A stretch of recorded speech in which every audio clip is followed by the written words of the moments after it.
Hey everybody, and good Tuesday evening to you. It is time for a fresh edition of the Valley's most in-depth weather forecast video. It's Weather for Weather Geeks. Been an unsettled afternoon as expected, but just as we kind of advertised, this is a pretty typical summertime setup today where some places had quite a bit of rain, others not so much. Classic hit or miss variety, showers and storms today.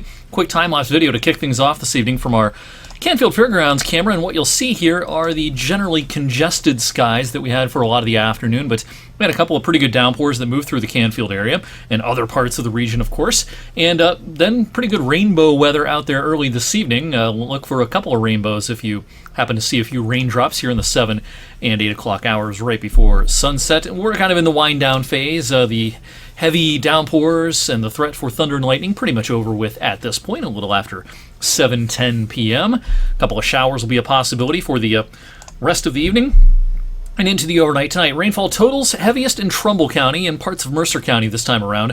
1 to 2 inch amounts pretty common in the northeastern corner of Trumbull County. And once we get over into Mercer County, let me actually query a couple of spots over here. Yeah, this is near the Venango County line, far eastern Mercer County. Yeah, an inch or inch and a half in some spots, and no surprise that a flash flood warning was issued for eastern Mercer County earlier on, still in effect for areas east of I-79, and a few more flash flood warnings are out for interior Pennsylvania, east of Pittsburgh and up to about the Altoona area down across Interstate 99 in central PA. The overall severe weather threat nationwide is certainly heaviest, or highest, I should say, out in the middle of the country, where a level 4 moderate risk of severe weather is in effect, forecast by the Storm Prediction Center for the rest of the day today and into tonight in parts of Kansas and Oklahoma. Now, the severe weather threat on Wednesday will shift east, highest across parts of Michigan, northwest Ohio, a lot of Indiana, and a lot of Illinois as well. It's a level 3 enhanced risk of severe weather in those areas. You'll notice the Storm Prediction Center has maintained the level 1 out of our 1 to 5 scale risk of severe weather for tomorrow and into tomorrow night in eastern Ohio and western PA. We don't think severe weather is nearly as likely around here as it is for our neighbors off to the west, but it's something we can't rule out. Maybe a couple of puffs of wind with showers and storms pushing our way. But that's later tomorrow into tomorrow night. In the meantime, tonight, just muggy and maybe a couple of showers around. We're not looking for many raindrops out there tonight. Maybe you'll run into a stray shower heading out the door Wednesday morning. Warm front lifts in. Not going to see a big air mass change with this warm front. It's already warm and humid. It'll just be a little warmer and a little more humid even Wednesday afternoon. In that unstable air mass, could there be a pop-up thunderstorm over your location in the afternoon? We can't rule that out. We don't think the chance in any one location is very high, and I think fewer places will get wet tomorrow than did today. But again, as we get into the afternoon, could someone see a downpour?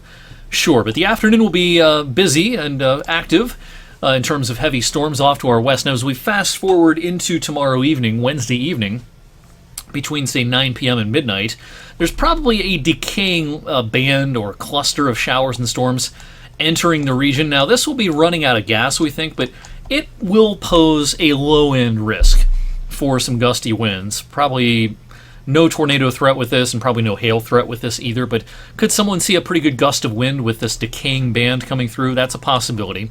In fact, we'll be fair game to see a shower or storm all the way through midday on Thursday as this cold front rolls through probably right around lunchtime on Thursday. Then we dry things out, the dew points will start to come down, the breeze will pick up.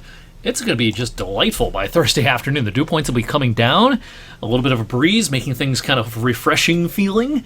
We'll see a good deal of sunshine towards the end of the day as well. So Thursday evening looks really, really good, setting the stage actually for several dry days in a row from Friday through the weekend and into early next week. We eliminated that low-end chance of a shower in our Friday forecast today, and at this point we think the weekend is dry as well. And the story, of course, is going to become the heat. Showed you a similar animation last evening, and not much has changed with our overall thinking. This is a ridge of high pressure that's going to park almost right overhead.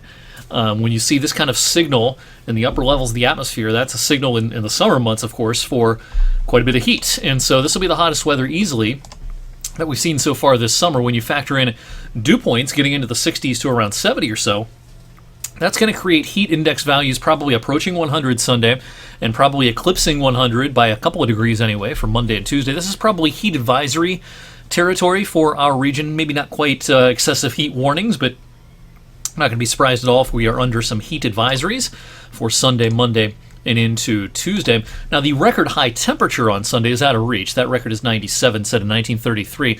But the record highs for both Monday and Tuesday, they're a little bit lower hanging fruit.